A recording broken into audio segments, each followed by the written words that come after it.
Every lantern holds a story. Tonight, one will shine. In the mountains of northern Vietnam, there is an ancient village that never appears on any tourist map. Every evening, just before sunset, every villager walks toward the old communal temple without speaking a single word. Inside the temple hang 7 ancient lanterns. 6 glow with a gentle amber light. The 7th remains hidden beneath a faded crimson cloth that no one has touched for generations. The villagers never explained why the 7th lantern stayed covered. When curious children asked about it, their grandparents simply smiled and said, "Some lights are meant to remember, not to shine." For hundreds of years, no one questioned the tradition until a young historian named Daniel Carter arrived in the village. He came searching for forgotten legends, believing every myth was simply history waiting to be understood. Daniel expected another charming village legend. Instead, he found something far stranger. Every evening, precisely as the temple bell rang, every villager bowed toward the covered lantern, but never looked directly at it. Daniel quietly asked the village elder, "Why won't anyone uncover it?" The old man remained silent for a long moment before answering, "Because memories should never be awakened before they are ready." Those words fascinated Daniel. To him, memories lived inside books, journals, and photographs, not inside a lantern. The more impossible the story sounded, the more determined he became to uncover the truth.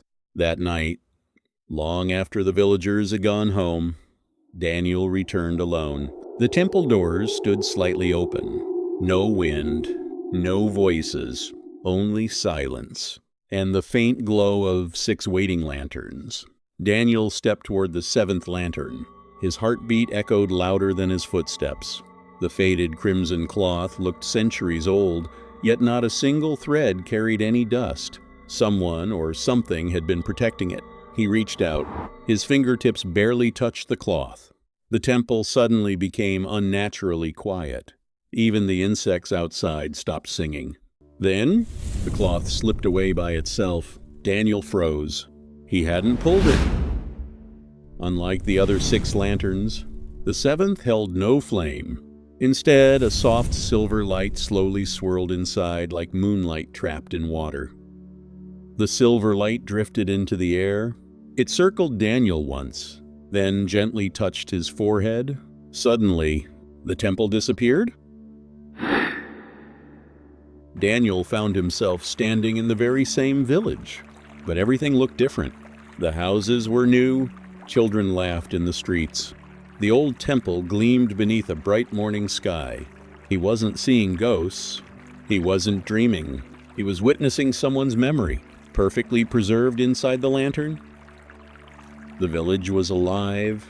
Women laughed while washing vegetables by the river. Children chased paper kites across the fields.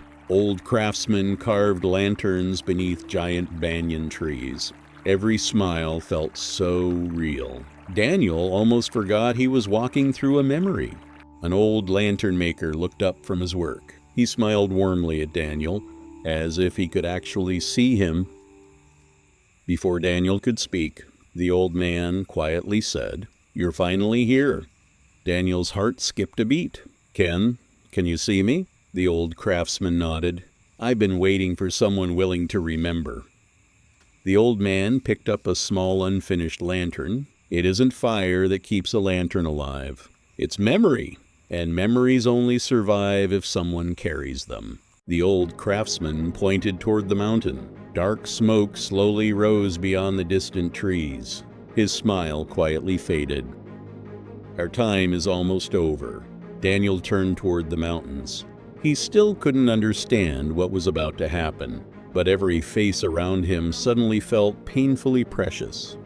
The first bell rang, not from the temple, but from the watchtower on the mountain. Its desperate sound cut through the peaceful morning like a blade. People stopped smiling. Children dropped their kites. Even the birds abandoned the sky. The entire village understood that sound. Daniel did not. The old lantern maker closed his eyes. They've found us.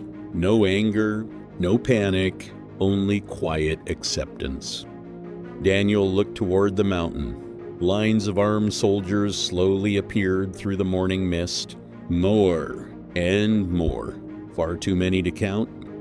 Daniel instinctively shouted, "We have to leave, now!" But no one moved. The villagers simply gathered inside the temple, one by one, each carrying a lantern. The old craftsman placed his unfinished lantern beside the others. Then he smiled. "If our names disappear, let our stories remain." One after another, the villagers whispered their memories into their lanterns. A mother's lullaby, a child's laughter, a promise, a farewell. Each lantern slowly began to glow. Daniel finally understood. The lanterns had never trapped souls. They carried something far more fragile, the final memories of people history would soon forget. Outside, the warning bells continued to echo. Inside the temple, no one cried. No one begged. Every villager simply held their lantern close, as if embracing the lives they had lived. The old lantern maker handed Daniel the unfinished lantern. "It belongs to you now." Daniel looked at him in confusion. "But I don't belong here." The old man smiled. "Not yet." The silver light returned. The temple, the villagers, the voices, everything slowly dissolved into countless glowing particles. Daniel reached out, but could hold on to nothing. Daniel opened his eyes. He was back inside the silent temple. The crimson cloth rested quietly on the seventh lantern once again, as if nothing had ever happened. Only one thing remained. In Daniel's hands, the unfinished lantern, on its smooth wooden base, new words slowly appeared. Tell our story. Perhaps that forgotten village no longer exists. Perhaps history never recorded their names. But as long as someone remembers, their light will never fade. Somewhere beyond time, another lantern begins to glow.